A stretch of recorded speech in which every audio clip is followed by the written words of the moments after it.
Ja, naslednji bo Vladen Zobec, ki mislim, da bo deloma nadaljeval temo. Se pravi, koncentriral se bo na logiko omejenih virov, ki je doskrat v ozadju tega anti-begunskega stališča, se pravi, da nam odžirajo službe in podobne zadeve. To vprašanje bo mogoče, to vprašanje razvil kot smiselno z čist nekim enostavnim začetkom, ker upam ne bom, da ne bom spadal preveč banalno, je pa to vsakem primeru neka refleksija oziroma samo kritika teh levičarskih, progresivnih, naših, recimo temu tako, stališč. In sem iz tega vidika zdi precej pomembno. Zdaj, prvo vprašanje, na katerega naletimo, je verjetno pri protibegunskih stališčih, koga mi nagovarjamo, katere ljudi. Na eni strani imamo levico, neko maso ljudi, ki ima nek levičarski svetovni nazor, katerih reakcije lahko predvidimo, ker so precej instinktivne, glede homoseksualcev bo stališče pozitivno, glede beguncev tudi, šlo se bo za, egalitarnost in podobno. Skratka, gre za neka stališča, ki jih lahko pri določenih skupin ljudi predvidimo naprej. Mislim, da večina od nas spada tudi nekako v to skupino. Na drugi strani desnica, ki prav tako njihova mnenja poznamo že od prej, ni nekih razlogov, da bi se spremenila. Protibegunska so že bila nekaj časa, so ksenofobna, anti-islamska, so proti gejem, proti židom in tako naprej. Tega mi se ne radim ponavljati. Kaj ostane, to je za nas relevantno, je po moje ta masa nekih prebivalcev, ki je razmeroma apolitična z vsemi zadržki, kar se tiče tega izraza, pomeni v bistvu, da niso jasno politično profilirani. Ne pomeni, da sicer nimajo mnenja, seveda ga imajo, ampak njihova mnenja niso toliko trdna oziroma se raje ne ukvarjajo s stvarmi, mislim, da je izjava, ki recimo reprezentira to pozicijo, je, da se s politiko pač ne ukvarjajo, jih ne zanima. Ne? No, njihova mnenja pa pridejo do izraza pri zares pomembnih temah, ki jih sami prepoznavajo kot pomembne. In ena od takih je definitivno begunska kriza.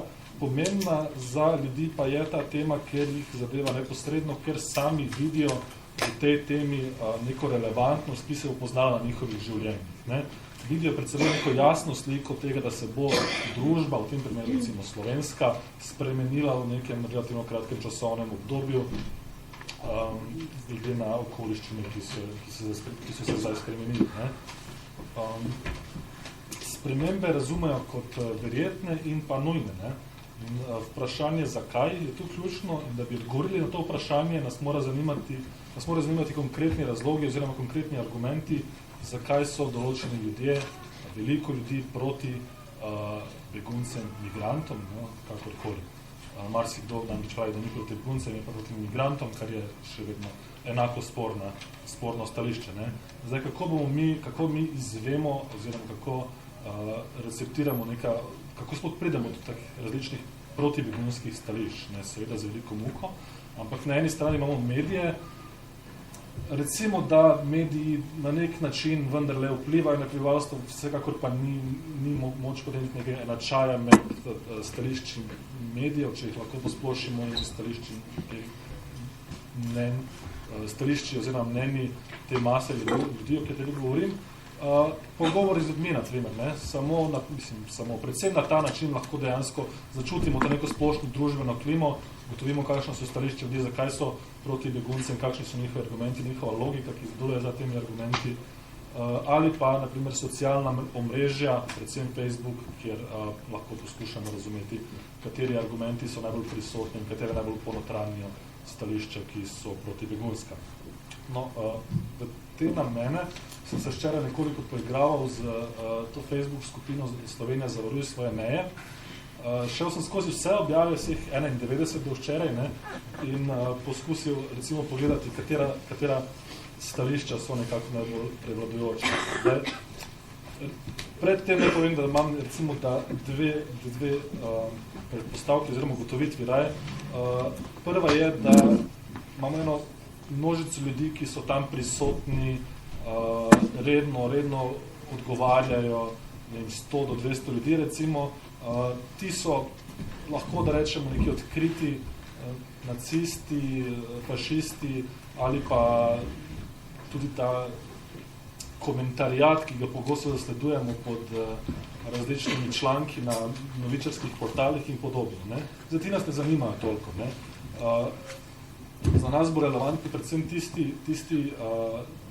tiste objave, ki so šle izven te neke omejene skrajne publike. Ne. Zdaj, od 91 objav, ki so do včeraj bile, recimo, da, oziroma ne, je bilo konkretno 5 šerenih, ki je bilo več kot 5krat šerenih. 5 od 91 je bilo takih. Ne. Zdaj, kar je zanimivo, je, da od teh 5, ki so bile šerene, imajo več kot 1000krat, so bile več kot 1000krat šerene, so 3 take, ki se neposredno nanašajo na to, da so begunci bolje obravnavani kot pa slovensko prebivalstvo, oziroma da so sploh obravnavani za razliko od Slovencev, ki pa niso. Ne. Zdaj, da povem kar 2 primera. Ena je slika policajev v Rigoncah, ki so tam izmučeni brez vode, na drugi strani, spodnji del slike prikazuje begunci, ki naj bili preskrbljeni strani prostovoljcev s polno hrane in podobno. Spet naslednji primer objave je spet slika in spremljajoči tekst, kjer je prikazana skrb za begunce na eni strani in skrb za Slovence. Skrb za begunce pomeni spet neko njihovo imetje v smislu od iPhone do oblačil, hrane in podobno, ki naj bi imeli precej, kar bi se naj tudi poznalo pri izbiri.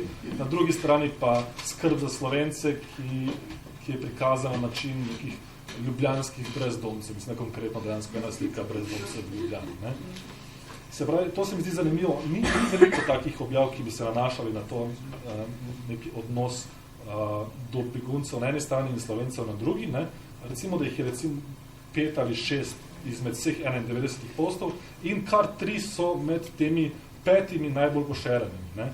Kar se mi zdi, da vendarle kaže na nek način, da je to ena od bolj perečih stvari, s katero se ljudje ukvarjajo, ki ne ostane znotraj teh omejenih krogov, teh uveljavljenih nacistov oziroma teh, ki imajo itak skrajna stališča. Ne. Ampak da gre za neke zadeve, ki pestijo recimo temu navadne državljane. Ne. Oziroma ne mobilizirajo samo fašistov, temveč tudi ostale prebivalce, ne del ven iz tega mehurčka. No, in tak vtis, ne vem za ostale, ampak tak vtis sem tudi dobil v pogovoru z naključnimi ljudmi, bodi si v vlastnem okolju, na delovnem mestu in podobno. Ne. Gre pa za argumente tipa, da ogrožajo naše službe, ker bodo delali za manjši denar, ne, za manjšo plačo, da želijo samo socialno podporo, ki ti dve stališči sta sicer do neke mere nasprotju, ampak to spet ni pomembno, zaradi tega, ker lahko prihaja iz različnih ljudi. Ne. Mislim, spet moramo mi paziti, po moje, pri tem, da ne poenotimo tega protibegunskega stališča, kot da je eno samo. Ti dve poziciji sta lahko prisotni, obe dve, vsak posameznik ima lahko neko relativno koherentno mnenje, ampak to sta dve poziciji, ki se pojavljajo. Še eno takšno je, da jih ni mogoče vse preskrbeti zaradi omejene infrastrukture, stanovanja in tako naprej. Ne? In to spet niso argumenti, po mojem niso argumenti zgolj nacistov, fašistov, skrajnih desničarov, ampak tako imenovanih zaskrbljenih državljanov. Ne? Kar je do neke vrste. In v teh argumentih se najde glas ideologija socialnega darvinizma, ki je precej pogosta, se ne celo večinska dan danes. Namreč zdi se, da je stanje omejenosti virov ali dobrin neko naravno stanje, da je omejeno število služb, omejeno število tistih, ki so lahko deležni zdravstvenih uslug, socialnih prejemkov, stanovanj in tako dalje. Zdaj, kdo bo deležen teh omejenih virov, pa naj bo torej odvisno od tega, kdo je sposoben, kdo si jih zasluži in tako naprej. In tujci definitivno niso med njimi, tujci, begunci, migranti skušajo zaobiti mukotrpno pot teh nekih navadnih Slovencev, recimo temu tako, ki se priklemano namučijo, da pridejo do svoje službe, hiše in podobno. Medtem ko bi na drugi strani begunci, migranti, tujci, kakorkoli, radi kar tako mimo pravil prišli do službe, sociale in podobno. Ne? Sprejeti migrantem bi torej pomenilo sprejeti jih med skupino ljudi, kjer se tekmuje za omejene vire. Več ljudi v novi situaciji, ampak isto virov in tega si seveda noben ne bi želel. Naš odgovor, tukaj smo progresivno odgovor odgovor proti rasistične fronte, kakorkoli, ne sme biti popreproščen, namreč, da ni panike, da je dovolj stanovanj, služb za vse, ker to pač ni res. Ni jih dovolj, ker danes nimajo vsi službe, nimajo vsi stanovanja, pač še manj jih bo enkrat, ko bo več beguncev. Če tudi jih je zdaj relativno malo in se ne bi poznalo, lahko si predstavljamo situacijo, ko bo beguncev več, lahko si tudi nova žarišča odprejo, ki povzročijo večje preseljevanje in podobno. Se pravi, to je argument, ki ima neko smiselno logiko. A važno nasloviti, zakaj ni dovolj resursov oziroma virov za vse. Ne? In odgovor mora biti tukaj, da je to pač politično vprašanje, ne?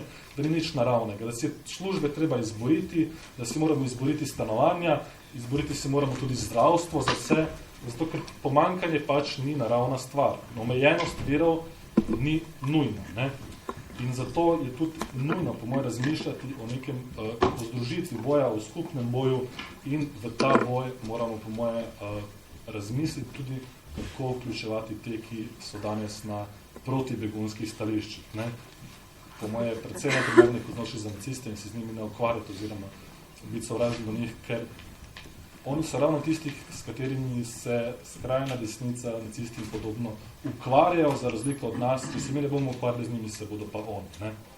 In nekje v uvodniku je bilo vprašanje, ali niso morda antimigracijski klici